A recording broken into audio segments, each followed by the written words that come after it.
ain't for you. People always looking at me like she ain't got a clue. Yeah, I'm corny as they come, but I'm pretty deep. Marching at the sound of his tongue, then I hit the knees. I'm unpopular, yeah, I'm unpopular. She's unpopular, yeah, she's unpopular. It's unpopular, yeah, it's unpopular. It's unpopular, yeah. It's unpopular. What up, Unpop, and welcome back to another one. If this is your first time joining me, welcome to Unpopular, where I talk about how unpopular I am, how unpopular my thoughts can be, and other unpopular things concerning Christians. I'm pretty different. My God is magnificent. The enemy is belligerent, but yet Christ is still magnificent. So if you like it, click that bell and follow. I have a special guest on today's show. She is the author of Black Women in Leadership Survival Guide, 9 Things You Should Know About Surviving as a Leader When All Odds Are Against You. And she's the author of Go Be Her. She has a Master's of Public Administration, and she is an ICF certified life coach. It is my pleasure to welcome on the show Bex Bakre. Hey, girl. Hey, y'all. Hey, Yori. It's always a pleasure being for you. I am super excited to have you on. You know I love our conversations on and off. And what I'll say is I really love your support to me. You have always been supportive from the beginning, even in a space where I felt uncomfortable. You always made me feel comfortable. And not that that's your job. You know what I'm saying? Like, that's not your job, but you did it anyway. And to me, those are the traits that I think Christ is proud of. So thank you. Amen. I was not expecting to get ministered to so quickly. Oh my gosh. Thank you. Amen. You know, sometimes we go deep. We jump right in. That was cool. Thank you. Amen. I appreciate that. Yeah. So, you know, you're one of a few people that I had reached out to and told, like, hey, I'm kind of making a pivot in my branding out of obedience and things like that. Like, I guess I just thought of this. I don't know why I didn't think of it before, but what was really quickly, what was your thought when you heard this kind of pivot, and why did you say, like, yeah, I'll be on the show? Oh my gosh. What? Oh, so like 2 things come to mind. The first thing is, and I guess I'll answer the second one first. I always want to be on anything you do. First of all, I feel like I've always been on everything that you do, and it's always been such an honor. I love what you do. I think you're amazing. I think you're gifted for this arena. It's very obvious, and it's also a passion. I've shown up for your movie premieres. I've shown up for everything because I really enjoy your art. Like, you have a true talent. And I like to follow people's journeys because I know, like, especially when you know that they're going to go far and be places, like, you don't want to just wait till they're on the big screen. You want to, like, watch the story. I like to watch the story. Wow. So I'm never the person that's going to, like, wait until someone is validated by everyone else. I like to validate what sincerely, like, is, makes me feel seen, what sincerely, like, pulls at my heartstrings. And I'm someone who grew up loving words, loving art, loving creativity. Like, all of my elementary school teachers had us create something or other that I didn't know other like children weren't creating. I was writing books, children's books, school plays, games, board games. Like, I have a very creative mind, and I like to, I want to be able to put all these ideas out. So when I see people putting their ideas out, it's always really inspiring to me. So yeah, I'm always be there. I'd rather be there than brunch. I'd rather be there than, a lot of places that a lot of people frequent and spend their money. I like to invest my time and my money in people that I, have art that I really appreciate. And that is why you're an amazing life coach. That right there, ladies and gentlemen, like, sums it all up for us. So, which is a perfect segue. Who is Bex Bakre? Oh man, that's a good question. Because when you read the bio, I'd be like, oh yeah, I did do that. Oh yeah, I did do that. Bex has lived many lives. So at my core, I'm an author. I wrote so much as a kid, went through so many journals, wrote plays, wrote fantasy books, wrote news articles. I was on the journalism team. Like, in every different season of my life, I was always doing something related to writing. Wow. Even though I was also elected class president, and I also served on the commission for sustainability, and I have always taken on leadership roles. I've run a nonprofit, multi-million-dollar budget. I've done a lot of things that I'm very, very proud of. But at my core, like, the thing that I enjoyed the most in every single one of those roles, and the thing that has always followed me through life, has been my authorship. And so far I have 2 books completed, and I'm working on several more. But one of them is going to tell that journey of my childhood and how like I always evolved. I went to 11 schools as a kid. So before the Wow. 12th grade, I went to 11 schools. My family moved it that much. And so I take that story, which in a lot of ways was trauma for me, and I turn it into this magical journey of this young girl who was able to discover herself and discover her talents, um, as a child.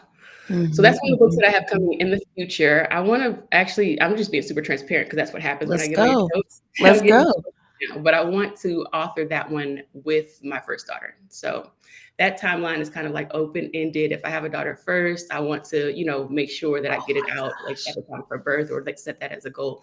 The manuscript is mostly written. It would just be a matter of getting the editor. And like, I just want that to be what I do as I like, prepare to bring life into the world. And a child into the world. Ugh. Yeah. So I'm I don't know excited about why I'm so, like I don't know why I feel some emotions that. happening, but, oh my gosh, that is giving me, like, chills, like, oh my gosh. So wait, let's back up a bit. Okay. I totally forgot about how you helped manage a multi-million dollar company. Obviously, you don't have to say the name of it, but talk a little bit about that real just 'cause I totally forgot. That would have Yeah. totally been in the bio. I forgot. Yeah, so that's actually the opportunity that led to me being on the Commission for Sustainability. So I was a Mm, part of a nonprofit as a AmeriCorps volunteer in 2005, no, 2011, mhm. 2010. I graduated college. I worked for a year at a mental illness, substance abuse, like residential program, which was really cool. And then I left there and did an AmeriCorps term for environmentalism at an organization that was doing energy retrofits, so changing out light bulbs, helping educate the residents on lowering their energy. It was primarily low income residents that we were working with, low income schools, like inner city schools that we were working with to collaborate and like get this information out. Fast forward to me completing that term, being part time staff member, and meeting with the CEO. And I said, I would love to, I didn't realize how much I was going to enjoy this work in nonprofit. Would you like to share with me like what you advise me to do if I want to go deeper into this world? And he said, go back to school, get a master's, and then let's talk. He was already, as a CEO, he was also a state delegate for the state of Maryland, and he was also a professor at the University of Baltimore. So I enrolled at the University of Baltimore. We never crossed paths, but I went ahead and got that master's. And then I actually reached out to him. He Wow. gave me a job at the State House in Annapolis, working for him as a graduate assistant, a graduate fellow. Um, so he was the chair of the transportation committee and did a lot of environmental work. So I got to like help him write policy, research policy around environmentalism. I grew in this passion of environmentalism through the AmeriCorps term and then also working with him. And then he mentioned that there was a position available at the organization. Originally there wasn't, which was why he was like, okay, well, you have a government degree, you got this other degree, like let's work together. When that position became available for a director, he said, hey, it's open, you should apply. So this guy basically had my back from day one. Like I Wow. served him, so he was willing to do whatever to help me rise. So I applied, and there Amazing. was someone else at the state house that also applied. So there was, kind of some back and forth about, who qualified, who actually wanted it, et cetera. Eventually I got it. So I did that. I served there. The first week of me being there, he was going on fundraising tours, giving presentations to large lawyer firms. And he asked me to come with him because he remembered what a great communicator I was. And he did, even though he had all these leadership positions, he did not enjoy communicating. So I would literally give a presentation for him. Then there was an opportunity for a press event a week into my role as the director to introduce the mayor and introduce some initiatives we were working on. He called on me. So it was like all these opportunities kept coming. So I kept rising very quickly. And then when it came time that they were appointing new commissioners for the city, he had nominated me. A couple other people had nominated me for my work because, again, I had skyrocketed in terms of their goals. I was doing press releases, I was doing news segments, different things like that to celebrate the fact that we had reached our goals and helped the city lower the the energy by a certain number. So high achievement. Not only was I nominated, when my name started to hit the nomination board, they were like, "We need a chair, also. Like, should this girl be the chair?" And I was like, I don't even know if I want to be a commissioner yet. And y'all are asking me to be the chair. To do more. I'm the Yeah, yeah. youngest on the board if I'm accepted. I mean, there's a few Black people, but they're all like elders. And so it was a pretty diverse team, but I'm just like the freshest and the youngest, and y'all wanted me to lead. I Mhm. was like, I know my stuff. I know I communicate well. I know I lead well, all of that stuff. But like somebody teach me before I get up. Yeah, So yeah, either yeah, yeah, way, what yeah. we ended up agreeing to was there was someone who had been on the commission for 12 years, and she was also ready to be the chair, but she was a little bit timid. So we both became the co-chairs. And so we use both of our strengths and both of our unique identities to bring more, I guess, cohesion and unity and equity to the board. Nice. Yeah. So that was the journey of Like the you nonprofit just said, leader. Yeah. like you literally just said, like So many lives in you just one. have lived so many Mm-hmm. lives. This can go in so many directions, It but can. It can. I love I love that though, and I'm sure in the moments that didn't necessarily feel like that. I'm sure in the moments Oh, they didn't know, like, especially moving 11 times, I'm sure those moments didn't always feel good, but I'm sure it sounds like they really did set you up for being able to work with different, personalities, and it sounds like you rose to the occasion instead of allowing those moments to, like, traumatize you. You like rose to the yeah. occasion and it shaped your communication abilities. Some people go the opposite way in the opposite direction. Yeah. And speaking of, living multiple lives and living in multiple places, you also, not even just in your childhood, you recently were an expat. Talk about your experience with that. Yeah. And what is that for people who don't know? Yeah. So an expatriate, I guess if you could like sum it all the way up, is someone who leaves their country to live in another country. Um, I think that's the basis of it. I was that for a little bit. I left the US and lived in Costa Rica for a year. Another term that they use for people doing that in the time that I did it was digital nomad. So someone who was working online and like kind of living a nomadic lifestyle, moving from one place to the next. I chose Costa Rica because in my research of expatriatism and digital nomadacy, I just made that word up.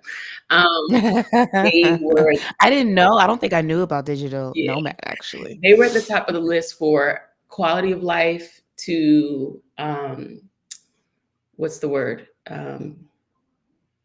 Like the average, I just before I said quality of life, it was at the tip of my tongue, but cost of living. So they had the lowest Mm, cost of living, and mhm. so that made it a no-brainer. I was just like, it's paradise. I got beaches. I can probably find some coffee. I can kick my feet up, right? Mhm, And I ain't really got to spend a mhm, whole lot. So I went. It was better than I could have imagined. When I tell you mhm, I was living in what would have been a $3,000 a month, like country club condominium, I was only paying mhm, $900 a month.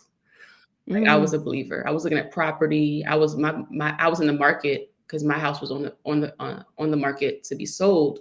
So my mhm. realtors would like call me and be like, "Yo, show us some properties down there. Like they the cost of living, like the cost of these houses are like insane. Like let's, start looking at there in terms of like buying property and stuff like that." So like Wow. that was something that I was definitely interested in doing. I actually had, and we're gonna get into a little bit of why I did this, I think, but part of my journey being there, I Totally up to you. Totally up to you. we'll see where it goes. We'll see. Mhm. No But yeah, pressure. part of my journey being there, I was very curious about the possibility of living there permanently because I was kind of over the gun violence in the US. I'll be completely honest with you. I was over gun Mhm, violence, and part of my search was, for gun shops in Costa Rica. I just did a quick Google search, and like, while mhm, everything wasn't going to pop up, nothing popped up but one. And so that let me mm, know, compared to the US, where you can find, 8 in a 1 mile radius, I felt like that was a good sign. They don't have a standing army. They are like anti-violence. It's pura vida all the way. So mm, for me, that was mhm, what I was looking for, was safety and peace. mm, mm, And that's what I found there. And it was mm. supposed to be a That's what's up. 3-week journey of me just selling my home remotely, and then once the home was sold, I would figure out where I wanted to go stay. back in the States. But after being there for 3 weeks, I had actually joined a writer's boot camp, a 21-day writer boot camp. I had written 2 manuscripts in 3 weeks. I had a whole new book idea. I had made friends. I had, an offer on my home. It was, going through the process. I had met a lawyer who was going to help me establish residency through my business there in Costa Rica. So it didn't make sense for me to go back. Like everything was just working out so quickly. So Mm. I ended up staying, and I ended up staying for a year. I had a little bit of Spanish in me. I took some in school. I had a Spanish babysitter when I was 5. So I started learning the language very early. So I wasn't intimidated by being in a country where that was the predominant language. And I was able to make Mhm. it, and I was able to grow in my Spanish speaking. And it was a time of my life.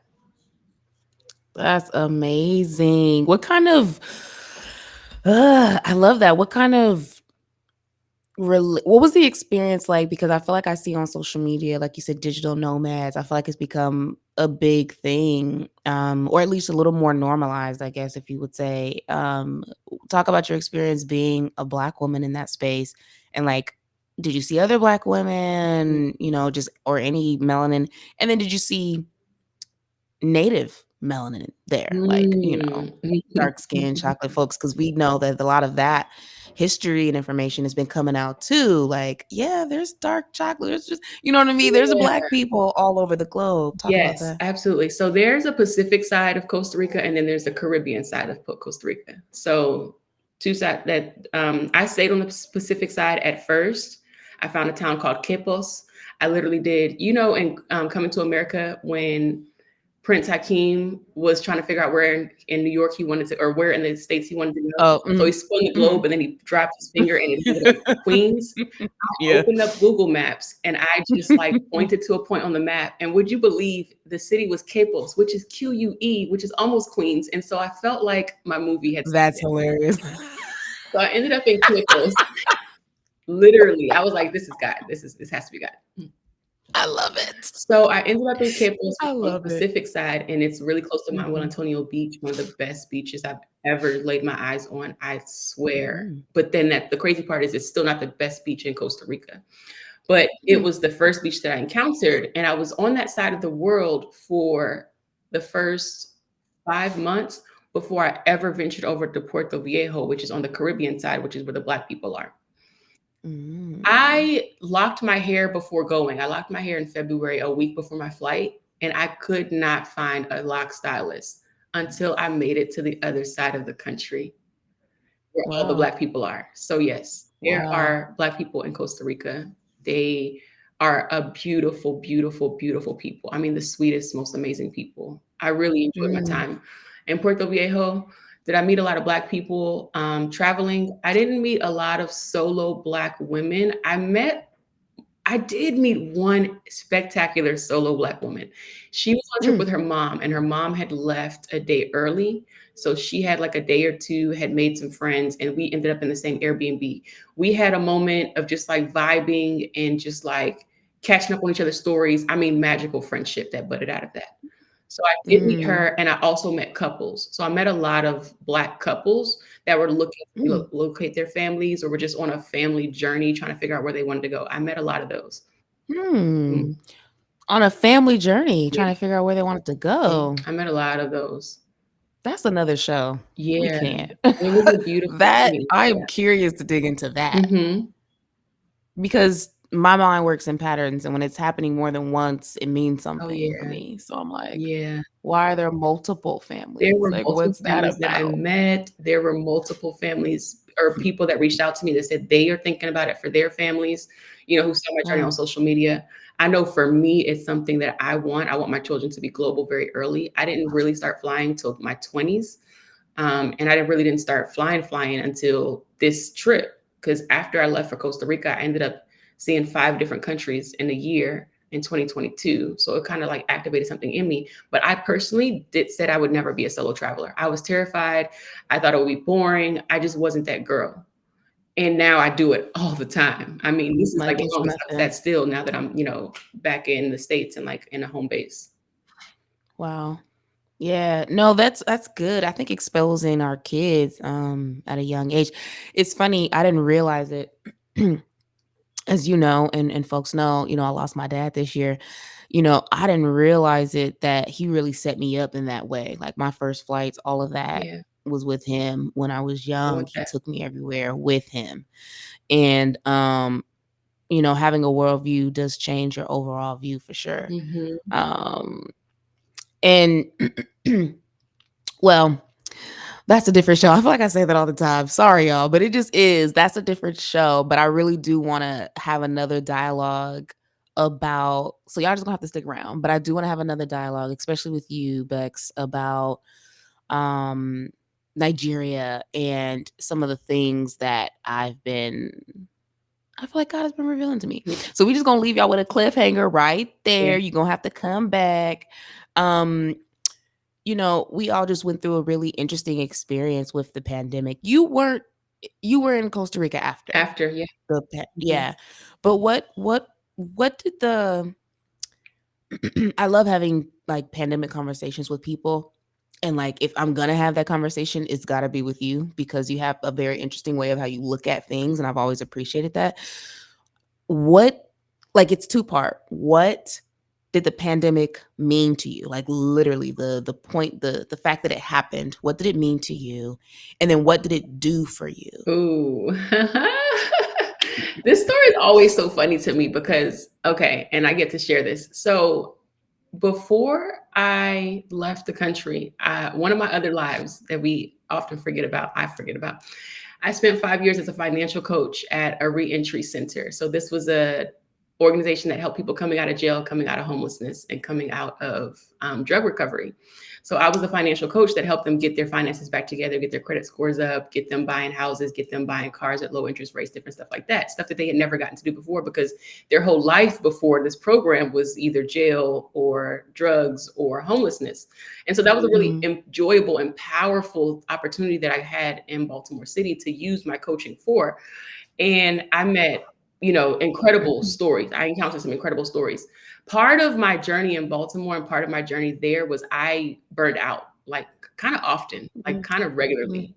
And so me Mhm. choosing Costa Rica was kind of like a rebellion against that life of like continual burnout and like me Mhm. choosing freedom and me choosing peace and ease and like radically deciding like no matter what happens, my body deserves to rest and I get to rest. So while I Resetting sounds like too. was you said Like a reset. yeah, complete reset, which is now kind of the theme of my brand. Mhm. But with that organization and with that great achievement of being able to help people in these areas and in these on these topics comes the burnout. And so I was exhausted and I had gone into my boss's office the day before the like nationwide shutdown. So that Thursday Mhm. I went into my boss's office and I said, I need at least a day or two from home. I am Mhm. any further. I can't keep coming in to the office every single day. It was located in a very, very rough part of Baltimore. And at the time, my car had been stolen. So I was taking the bus. My car had been stolen. I went ahead and paid it Yeah. off, and I was really into like conservationism, and I Mhm, owned my home. mhm. My home was like almost zero waste. Like I'm on a sustainability commission. I care about the environment, so I'm taking the bus into work every day. But it was definitely taking a toll on my body. So as much as I love meeting people, like meeting people after dark in some of these neighborhoods is just not the most ideal Not situation. this yeah, mhm, it's not I that was like, wise. okay, well, let me just pull back from all of this. And like driving in Baltimore I just wasn't going to do it. The tickets, the towing, the stress, the potholes. I had just written off like owning a car in Baltimore. So anyway, I had decided I needed to work from home before work from home was even a thing. And I said to my Mhm. the truth. I said to my boss, I need at least a day. This wasn't even the context in with which I could get a day from home, but I just took a chance. And would you believe the next day, or no, that afternoon, after everyone got home, she texted us because she had gotten the news from our headquarters that we needed to be at home for, until we knew more about what was going on. And so the next day was the start of like me being at home for the rest of my life. No, I'm joking. Not the rest of my life, but from there, like I Forever. switch. So for You're good. me, 2020 was a reset. 2020 was an opportunity to finally be still. 2020 was an opportunity to like, you know, um, to rest. And I knew that I needed it. I knew that God needed it, knew that I needed it. I knew that God knew that the world needed it because we were kind of at a point where like everyone was just exhausted. I mean, we're at that point now for different reasons, but I feel like we were at a point where like tensions was just really high. You know, the racial killings, stuff like Divide. that was Yeah. Well, yeah, that. heightened. The temperature across the globe was just hot. And the Lord was like, I need to cool Mm, down. And it was in that mm, season that I pulled away from everything, including the the the faith-based environment, mm, and I sought God for myself. mm, I saw God in a new and refreshing way, in such a way that I had always tried to pursue him, but didn't really have a lifestyle that allowed for it because mhm, of the constant moving. So like even in, being someone who served at a high level in ministry, I never really got to pursue God the way that I wanted to because it was always one thing, another thing that was needed. And so like I didn't Sabbath as well as I probably should have, even at that level. And it became really important to me that I Sabbath on a regular basis, that my leaders Sabbath on a regular basis. And when I witnessed how some people responded to the pandemic in a state of panic, where there should have been faith, hope, excitement about what God's doing, mm, but I mm, had only because I had been like in his face leading up to that point. Um, it made me pull back because I felt like, okay, well, we all need a break. And if our leaders need a break, then I'm going to be the one to like back up and let them get a break than to use this as a time to like suck them dry and not give them a chance to hear from God about what's going on. So that mm, became my conversation. Like, what is God saying to you about right now? What is God saying to you about right now? If I did talk to anybody, but if I wasn't talking to anybody and I wasn't working, I was in God's face, like on the floor in worship. So my worship life became mm, something completely different. And it was weird mm, because it wasn't because of a space of fear. Again, like 2019, I had gone through like a really just like painful breakup, 3 year situationship. And I'm just telling all my business on this podcast. But Wherever you want to go, no I had pressure. gone through like one of those, like gut wrenching, like whole life soul stripping um, Mm, separations that, and mm, it was only that way because I had to finally like be fed up. I had to finally, mm, I am not doing this mm, anymore. And so by doing mhm, that, it was so weird. My sister had sent me a book called The Power of Now. And mm, it's by Eckhart Tolle. And it's one of those books that really talks about, like are the power of the mind and how mind and stillness and presence and all of those things are really all that we need. And so this guy went from being homeless on a bench to like having this global like platform around this topic and doing very, very well.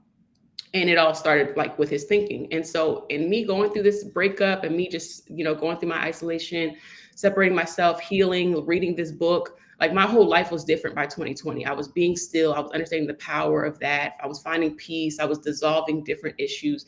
And then a friend of mine had sent me a 21-day gratitude challenge. I started doing that. It started shifting my mind totally. So I started to really value stillness, and I really started to value mhm, meditation and prayer. And so leading up to the pandemic, I was already like this Zen person that was like unbothered by anything. So even though like work was overwhelming me, everything else in my life was very like Zen and peace. And so me trying to pull back from work and get some days from home was me trying to like create more and more of that ease in my life. And like, mm, just like, what's the word? Like just aggressively take back my peace and take back my freedom, even if it meant doing mhm, something that was unorthodox, like asking to work from home at an organization that wasn't doing that for anybody. So that was how I started to kind of like take my ease and take my power back. And so when the pandemic was unfolding, while so many people were feeling restless and overwhelmed by the changes, I was appreciating them for like what it was dissolving within me. So I was becoming just this happier person. And I mean, I haven't really gone back to anything. I've just kind of continued to evolve into a more at peace and at ease individual. mhm. A better mom and a better steward of her finances and just all the things in this life. Yeah. So it sounds like God was preparing you for the pandemic, and not in a traditional sense of like something is coming, get ready. Like, you know what I mean? Like, not that.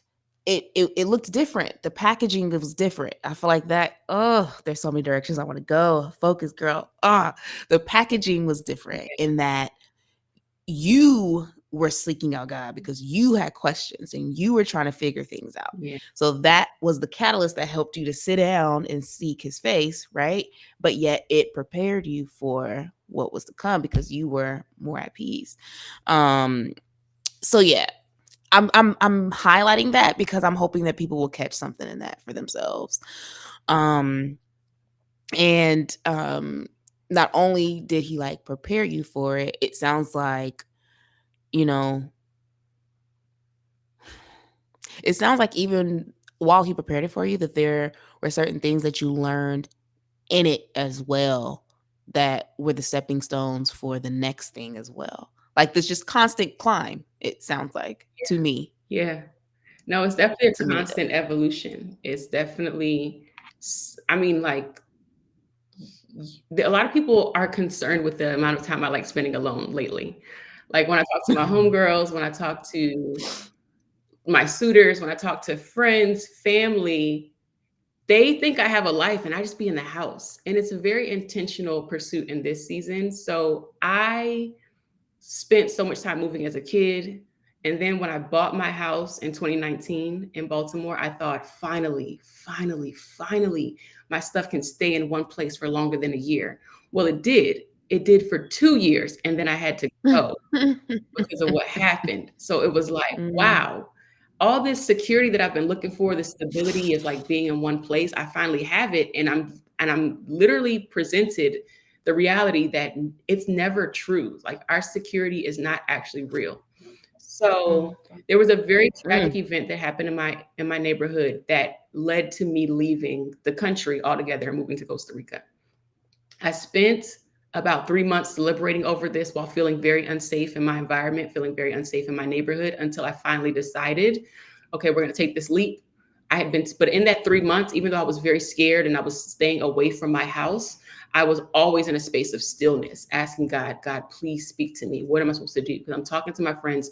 Nobody knows what they would do in the situation. I'm talking to, mentors, counselors. Therapy is like at an all-time high. So like I can barely even find a psychologist or a therapist to help me navigate this. So I only really had God and the stillness. So I would literally lay for an hour straight, phone on airplane mode. And I would say, God, I am not getting up until you speak to me. And if an hour passed and mm, I didn't have clarity, then it would be 3 hours. It would be into the next day. I might get up for work. I might just do work from bed, but I'm not leaving until you like do something.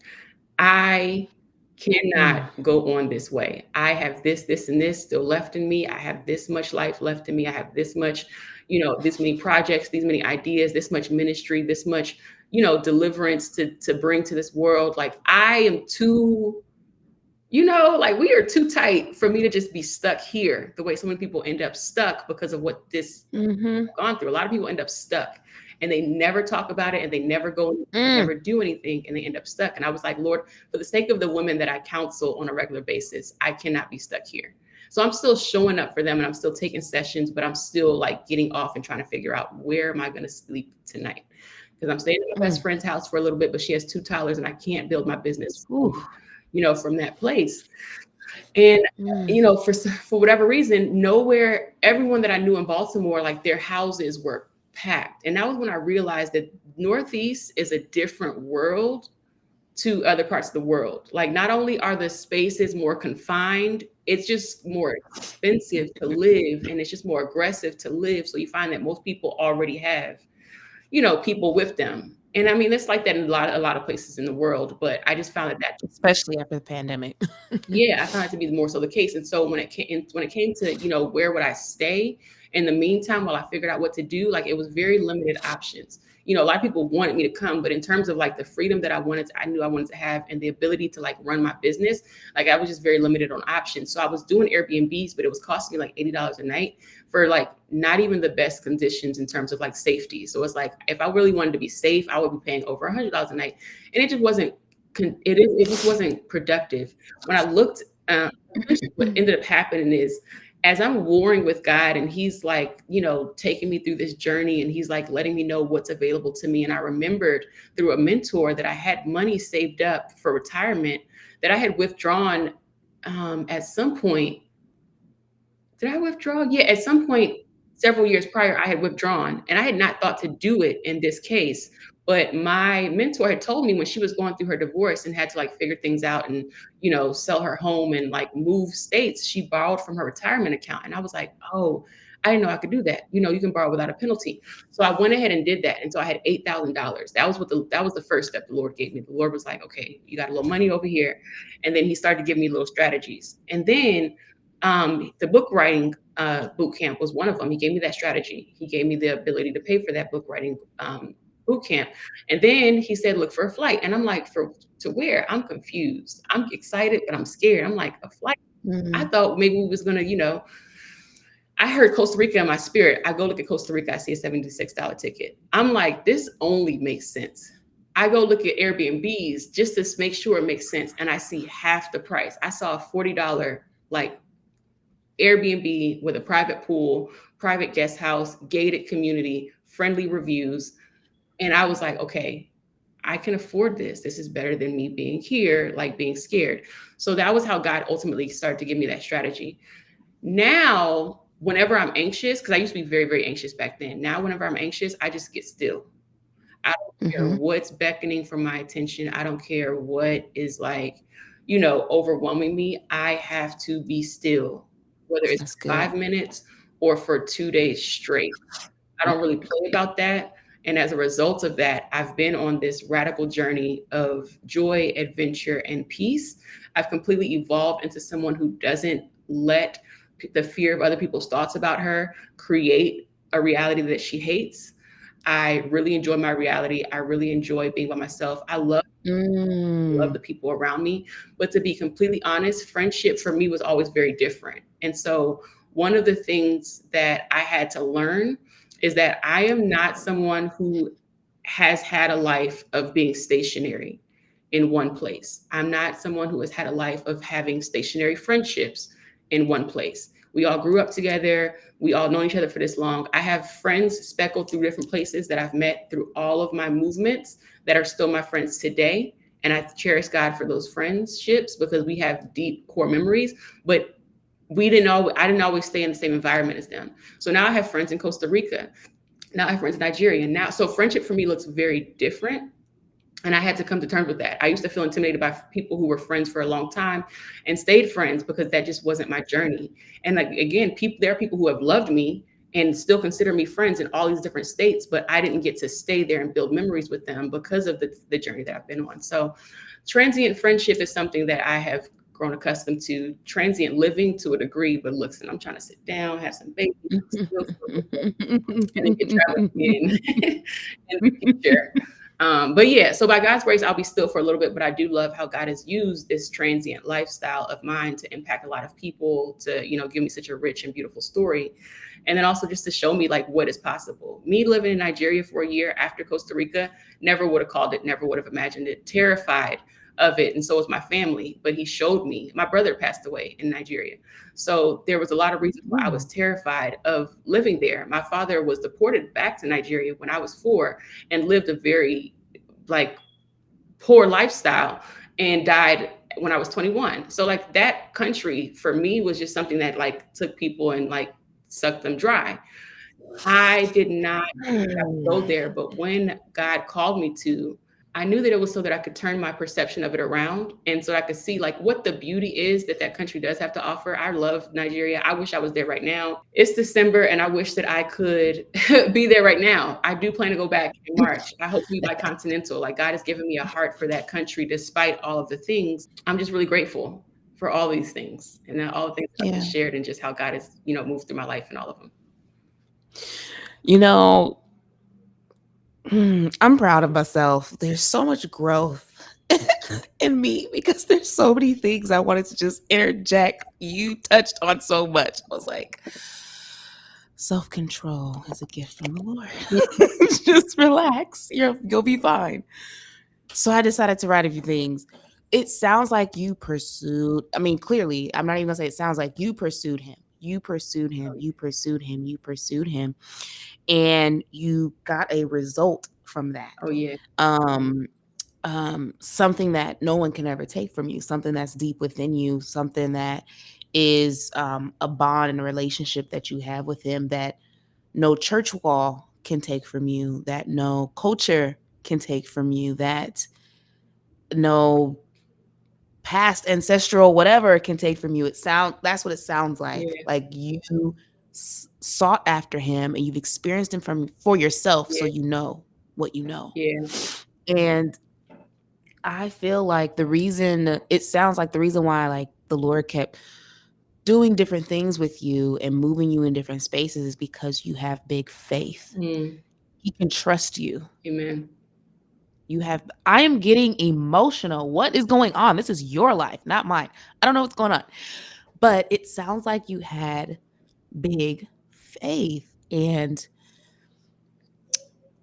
you know, both our phones keep going off. Excuse me. It sounds like you had big faith. And God can do a lot with people with big faith.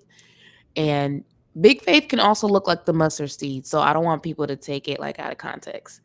Um, but big faith in that I trust you, God, even when I'm not completely sure, and even when I'm like I don't really trust myself, or like he saw your heart and he saw that there was some faith there where he could move with. Yeah.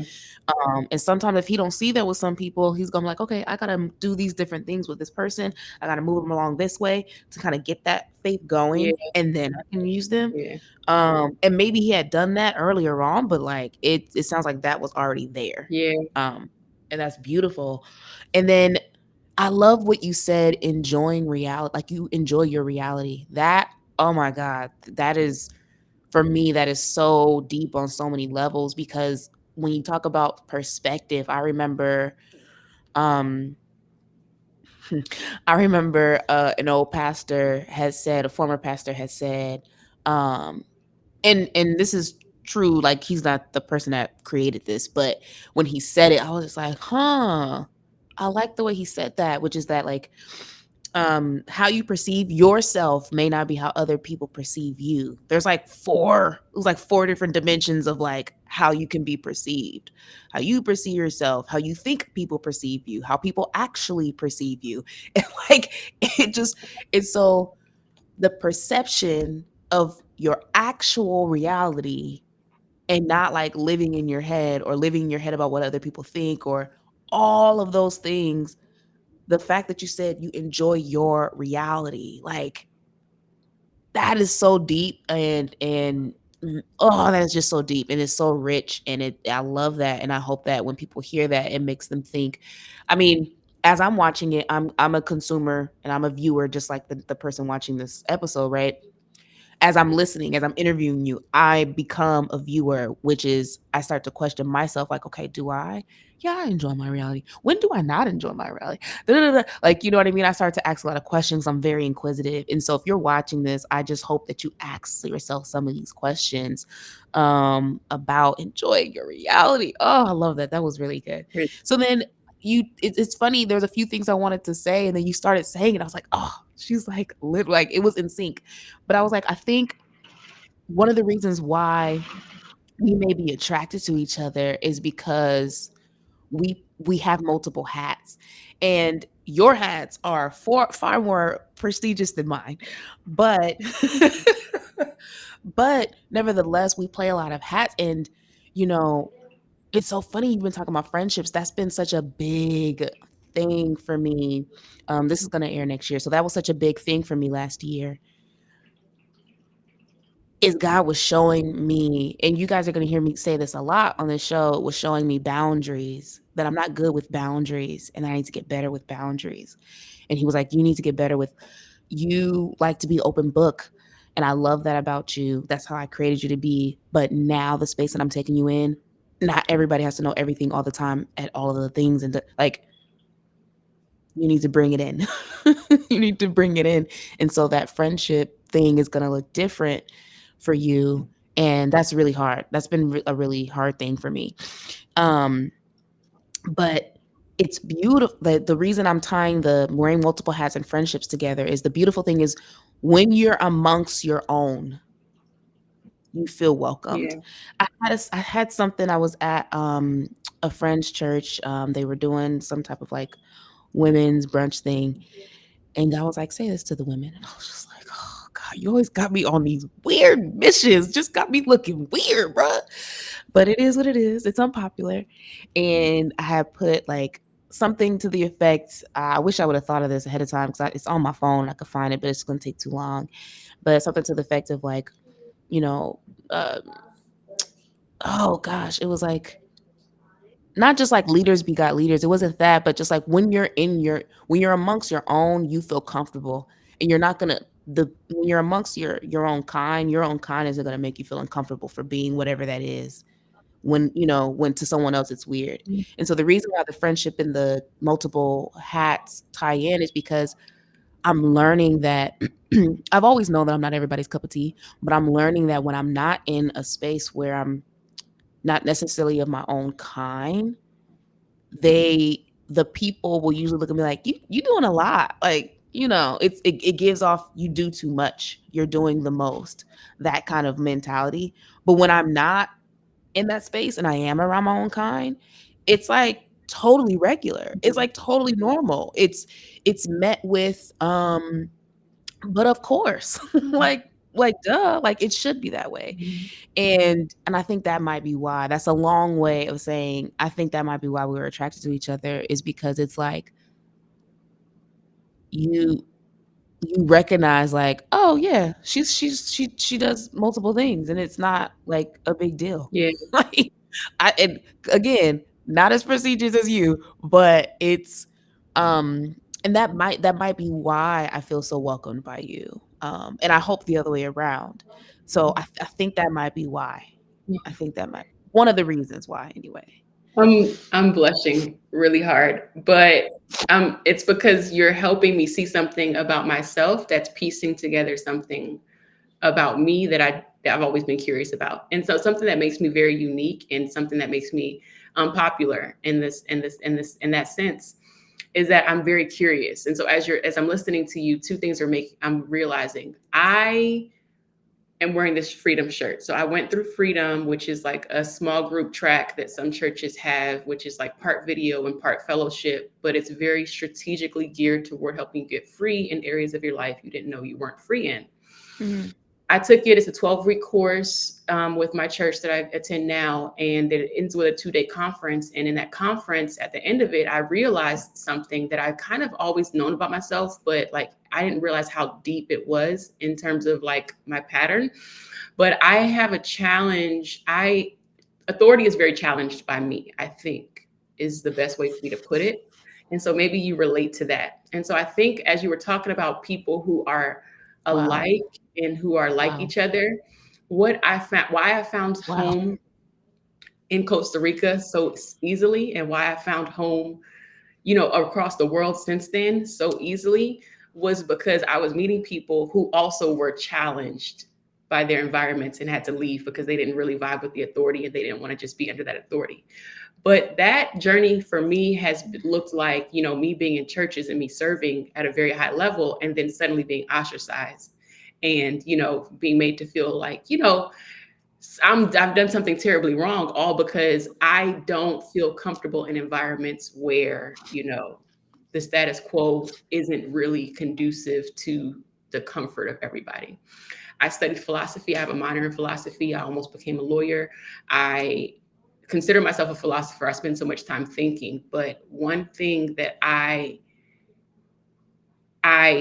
know and value about myself is like I'm very curious, as in my degree in philosophy has taught me that, but also like just the grand nature aggressive approach to just knowing more has like always been my thing. In my study of philosophy, I understand there's different types of leadership and different types of authority. There's utilitarianism, there's libertarianism, there's all these different things. And so I do find that I care that as much comfort is received by the people as possible. I have a whole degree in government and politics, and I don't get into politics at all, but I do know how to be in an environment and understand why things are out of order and how to get them in order quickly. And so for people who think that they're doing a great job in leadership, or who don't want people to know that they don't know what they're doing in leadership, they will shun someone who's trying to like seamlessly bring that order into, Woo, call it out. like, it challenges their wit and their intelligence. And that's not what I'm trying to do. I'm just trying to support as many people as possible so that Mm, I don't have to deal, because I'm also like someone who feels. So if I'm constantly picking up on people's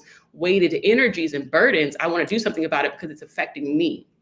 And so that's what I've got come to understand about my global, like, unique place in this world, is like I feel things a lot. And so I try to do things because, not just because I love everyone, but even though I do it because, like, I need to have peace. I mm. am only at peace when I know that people are okay. Yeah. I have found a healthy balance to that. I have found a healthy balance to folks first focusing on myself, pouring into myself, loving myself before I just go trying to be everyone's savior. Like, I leave that to Jesus now. I give it to God. I let God be God. So I have found a healthier balance in that for myself. And then also I've also just learned that this is what I am to authority, not because I am contentious, not because I am prideful, but because I have a mission, I have a goal. And I love hearing you say these things because it lets me know that I'm fulfilling that goal. And one thing that I will stop doing is letting how authority sees me dictate my reality, because Ezekiel and Eli, like, all these different prophets in the Bible that didn't were hated by authority. The authority wanted to have them lynched because of the word that they brought on behalf of God that did not agree with their style of leadership and what they were doing. I am dealing with it in work. As a life coach, I run my business, but I also work full time in tech, and I have a new boss who doesn't want the world to know that she doesn't know what she's doing, and is continually exposed in conversations with us. And I'm just trying to help her, but because she doesn't see it as help, she sees it as a threat. She wants to, like, press me down. And so I'm used to it now, to the degree that I don't let it stop me from being who I am. So I just want to thank you for acknowledging that. Mm, And because it's mm. like how I'm responding to it and how I'm responding to leadership now, as a result of freedom and just God seeing me and, like, taking me through this deliverance and taking me out of that place of feeling like this is going to be a constant war, to just me realizing, yeah, the same way that I make people feel comfortable, I make leaders feel comfortable at first.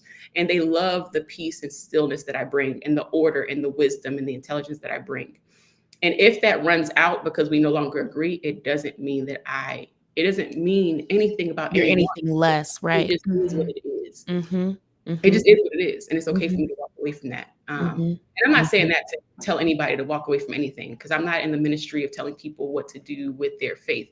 But what you said is really Mm, important. I mm. took everything away from the faith. Like, I have many reasons to not be a faithful believer to the degree that I am. The life that I've had, Say that again. you feel me? The life that I've had, the loss that I've experienced, the environments of faith that I've grown up in, the types of leaders that were just completely corrupt. And that is not speaking to anyone that's even in recent decade of my life, but like childhood leadership, molestation, all those different things Mm. into the same thing. I have plenty of reasons to hate God and to think but I stepped away from all of that, and I got to know God for myself in the stillness. And it was by me doing that he showed up for me. And he also started to reveal to me how tainted his representation is across the world right now. And so I hurt for people who also have a hurt relationship with God because of the things that they've experienced. But I have to make sure that it doesn't come between myself and God, so that I can also help bridge that gap between God and other people. And I feel like that's the partnership that God and I are in. That's how I navigate my business. That's how I navigate my day to day, is to bring more people into friendship with God, because I have peace here in friendship with God. I'm not running out to the world looking for validation from other people. I'm not running out into the world looking for people to meet my needs or any of that. He gives me strategy, and I grow and I elevate. And people seem to think I'm doing amazing things. I'm grateful for that. Every day I get up and I'm like, God, what are you doing next? Some days I don't feel like I'm doing enough. Other days I feel like, dang, like, you killing it. And it really doesn't matter, because at the end of the day, like, I've lived a really great life. God is really, really good. And he continues to, like, shine my eyes to new possibilities. So the relationship is constantly evolving, and it Yeah. can be because I'm constantly being still and allowing him in. And that would be what I want for everybody else. Just pull away from all the other things. Just do the unpopular thing and just be with yourself, with God. And I swear that thing is even more unpopular with amongst Christians than you would realize. A lot of people Yep. don't spend time with God. Yep. I was one of them. And so that's my challenge is just Yep. break away from it all and like Yep. just let him, as uncomfortable as it is, like let him. And when you let him, there are going to be things that you have to admit, like, I didn't even realize that was a terrible thing that was holding me back. This Yep. whole thing about faith and like, me having big faith and like God trusting me, I think that it has more to do with, it's not so much that, God needs big faith. I think that's true. And I've said that sometimes, like God needs big faith in order to feel, excuse me. But also our lack of faith is because of certain things in our lives that make it such that we don't believe. And so God wants to pluck those things out of our way and out of our life. And so it feels like he's deeming us unfaithful and he's not giving us things. And he's just like, no, I just need to sit you down and like beautify your garden a little bit so that things can grow more abundantly, more quickly. And so that's the hard work that is necessary through counseling and through therapy and through life coaching, et cetera. And that's why I find it to be so valuable. But also, if he doesn't pluck those things out, then we won't take the steps and do the things. Mm-mm. I have faith, but that faith came from desperation, and those steps came from desperation. He knew that I was going to take this step because Mm. in this environment where I'm at, he knew I was going to stay there. It was like, Mm. so he's like, okay, cool. Now we can unfold the plan. I'm Yep. not staying in an environment where I have to shut up, be quiet, pretend like, submit to, surrender to things that are completely wrong. I just won't do that. And so that was how he was able to cultivate those action steps in me. And so if you feel like you lack faith or you feel like God is not moving, then chances are you're not moving because of that lack of faith. And he's trying to do something or orchestrate something. And don't let it be the extreme thing that he has to orchestrate before he gets your attention. Like sit still with him and say, I want this because I care about my future generations. I want this because I care about the people around me getting saved. I want you and your presence for that, not for anything else. And that's when it becomes like really easy to like, go deeper and hear from God. I knew that I did not want my life to stop in this space of just stagnance. I knew that my future generations counted on me taking a bold step. And so I was like, God, where are we going? And lo Mhm. and behold, he said it was somewhere fun. He said, he's not going to tell you to go sit in, the mud somewhere. And I don't think that that's, but a lot of us fear, cultivate surrendering to God because we fear that's what's going to be. I always thought that was going to be the case in like age 15. And I was like, God, I'll do it. Just take me wherever. Because I was like young and radical enough. But as I got older, like I was like, okay, cool, sure, I might do it, but he's not trying to do that. Like he really wants to create a life with you that you enjoy and that helps other people enjoy life. That's Mhm. what my experience with him. And I might people that experience a different kind of God where they feel like they have to live in poverty and they have to, sacrifice everything, might not agree with me and they might call this heresy, but I read my Bible every single day. And I know Mm. it's promised to me. So Mm. do is like go to the word together. Mm. Mm. Yeah, I mean, when we start talking about abundant life, and you think about some of the people who lived on earth, there's a lot of people God used who had an abundance here on earth, not like in heaven, not like when they're done with their assignment, when they've, fulfilled their purpose. It was like right here. And I'm sure they enjoyed that abundance, just like you're saying. Mhm. So okay, so part 3, we're gonna do a Bible study. Got it. Let's see. What do I have? There was one other thing. Oh, I do have to say this. There was something else you said when you were talking about pandemic. When there was a point where you said you were reaching out to people like, what should you do, or should I, give this direction, or I can't remember the phrasing you used, but you were basically, reaching out to folks, and for the most part you just had to sit down with God. And I often hear that when one is a pioneer, when one is a trailblazer. And I remember when I was told I was a trailblazer years ago, it was like, yes, it's an honor. Let's go, Mhm. Jesus. I'll sign up for your army. And then it's like, oh, do you really understand what this means? Like, a lot of times I want to be like, I want everyone's opinion on certain things. Like, what do you think? I always want a second opinion. And God told me a couple years ago, we got to cut that out.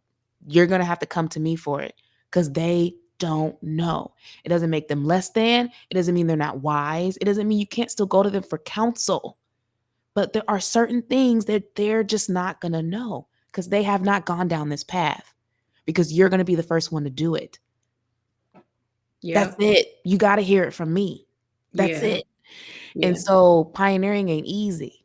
Yeah. So if you're hearing this, and you feel like God is calling you to be a pioneer, you feel like God is calling you to be a trailblazer and be the first of something. Yeah, if he's calling you to be the first of something, then you know what she just said, like sitting down and being in his face and really having that alone time with him and growing that.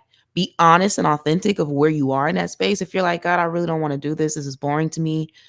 Let's do 5 minutes. Like, you know what I mean? Do what you've got. Be honest in that space. And he's gonna grow that. And I bet you he'll do it exponentially, like and quickly. And you'll be like, wait, what? I was with him for 2 hours today. Whoa, okay.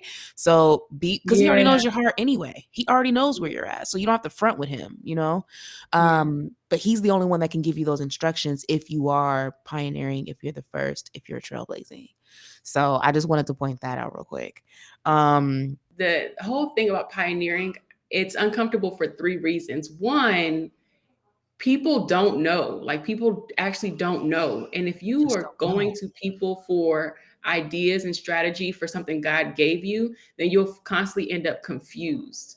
And you'll also find yourself feeling isolated because you feel like every time I go around them, I end up confused. So now I don't want to be around them. Instead, you should just choose, I'm not going to talk to people about this because it's a me and God thing.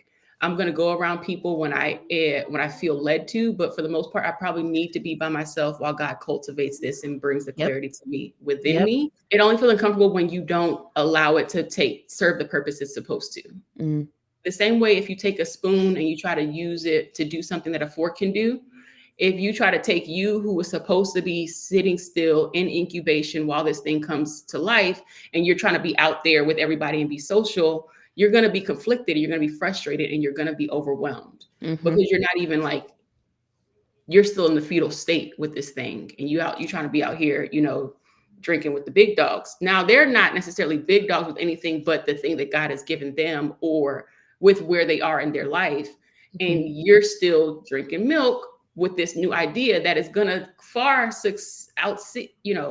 exceed anything that anyone is doing right now because it's new and it's also a seedling. And so if you don't get seasons in order and you don't know what season you're in, Ooh. you will always be frustrated because you'll be trying to you'll be trying to harvest in a seedling season, or you'll be trying to water in a season where it's supposed to be time to harvest, and you'll constantly be frustrated and confused, like, God, why isn't anything working? And it's just like, because that's what we was doing 3 weeks ago, and now we're here. I love to say this all the time. Being in step with the Lord. Being Yeah. in step with the Lord. Being in step with the Lord. You can't be behind. You can't be like last week. You can't be so far in advance either. That's where I get stuck sometimes. I used to get stuck in the past. I haven't done that in a long time. But now I get stuck in the future and I Mhm. have to pull back. He showed you a little glimpse. You got excited, but you today you got to Yeah. be right here in the present. You gonna miss right now that God that's gonna Exactly. get you to the glimpse. So Exactly. pause, be in step, Exactly. be right here with Exactly. him. Yeah. Oh gosh, I wanted to close with a lightning round, but yeah, let's do it. All right, let's do it. All right, let's do a lightning round. All right, ready? So you got I think so. about, I know, right? Good answer. You have 10 seconds to 5 seconds to answer each. 5. Okay. Okay. Um who has your ear right now in terms of Oh, anything? okay, so Mercy Chinwo's voice has been really getting me through in worship. That woman's voice itself has a testimony. I don't even know her testimony, but the voice, Mm. something about it ministers to me. I be on my face. Okay, I Yeah. like that. I like that. What is one of your favorite, I don't like saying favorites, but um which book of the Bible do you love going to? Oh, that's a good one. My favorite psalm is Psalm 1:3. Mm, He who is planted by the river is like a tree who bears fruit in every season. mhm. So I love to see that my life, planted by Jesus and like getting every single morning, like spending time with him and being refreshed, etc. As someone who's bearing fruit in every season, and that truly has been my life. So yeah, I would say Psalms. Just flip into a Awesome. psalm. Next. Awesome. Um, what is one thing in the world or in the church that is frustrating for you? Ooh, child, you really opened it up. It's like, no, I'm joking. I don't dislike the church. Actually, I love the church. I love the church. I love my church right now. It's so amazing. But I did take a break from church. So we didn't get to talk about that, but I did take a break from church and to seek God myself, and it changed everything. Um, so, I have experiences in both. I would say something that frustrates me right now. Honestly, the way I've set my life up, it's hard to irritate me. But if you, That's what's up. See, that's a good life coach right there. I'm very intentional about that, albeit there's a lot of things. And I think this is why we don't do a lightning round So because I was going to say, you think it's slick because technically you haven't answered the question, but because you started talking without hesitation, yes, your yes. 5 seconds is over. But technically, I think the answer to that is don't get me started because it's too much and we wouldn't have time. okay, okay. Last one. Yeah, last one. Who's someone that you would want to shout out that you're just and it could be someone well known or not well known, but who's someone that you would want to shout out? You're just kind of like proud of them where they are in their season or whatever. Someone that I would want to shout out. Mm-hmm. Oh, I want to shout out to my niece because I was actually just trying to mute and tell her to calm down, but it's also her birthday and she's just the Oh. sweetest thing. But I'm also going to do that because my niece is like me getting to re-witness my childhood. So Mm, I am sharing with you all these different things that were a part of my childhood that made it, kind of a rocky one, but being able to see her live a very different childhood is a dream come true for me because while I don't have my kids yet and I look forward to creating a different experience for them, I get to see, like she literally looks like me. Like our baby pictures are identical. Like my wow. sister who gave birth to her can't even deny it, even though people mistake us, but she looks so much like me. Wow. So it's like a blessing that God has given me. And so I just want to encourage Mhm. anyone who's out there who feels like their past makes it such that they don't get to have good things. It's not true. Like God is Mhm. redeeming my past in real time and giving me a life that I truly, truly enjoy, a life of stability, peace, happiness. And I also get to relive my childhood years, by Mm. pouring into my little niece who turns 4 today. And I love her and I get to play with her after this call. So that's what Oh, I'm posting. shout out niece who just turned 4. We love it. We love Yeah. it. We Yeah. love it. I'm probably blushing on the other side of this door. Oh. Oh wait. Well, I guess you kind of already did, and I'll probably flip these two questions around. I think you already did. What is your unpopular claim? Or Um, do you have an unpopular opinion, an unpopular thought? Yeah, I would say pull away from the church in order to regain your identity in God. For whoever needs to hear that, I needed to do that. I thought I had basically found my identity in the church, not realizing that I had a trauma bond to the church because of my childhood and my lack of strong, parental guidance and support. And so if you are someone who had a volatile childhood and you find your only soothing is in the church, reevaluate your relationship with God, find a true and sincere relationship with him so that you can have a healthy relationship with the church because the church is important. I will not deny that community is See, you're important. not dissing it, but you're But calling it out for what it is, for what find God, find God, find God, Mhm. find God. Find God, folks. Yeah. That's the recommendation from Bex Bakre. Thank you so much for being here with me. I always love talking to you offline and recorded, whatever the situation is. I appreciate you for being here. Find God, find him in the stillness. He's already found you. He's waiting for you to notice him. Get into the stillness. Let God be found by you Mm. and just enjoy that fruitful relationship with him. He really is different than what the enemy has allowed us to believe through every scheme, including the things that we think are good. So yeah, find God. I love you. I enjoy our conversations too. I just really had to get that all the way out. But y'all be still, connect with God. He wants you. You want what He has for you. I promise you, it's beautiful. I get to live all the things that I always said I would, but deep down didn't believe I could until He and I really got together and He started to make them happen for me. So I love you. I love this. Oh my Thank you for giving me a gosh. safe space to be unpopular. Yes.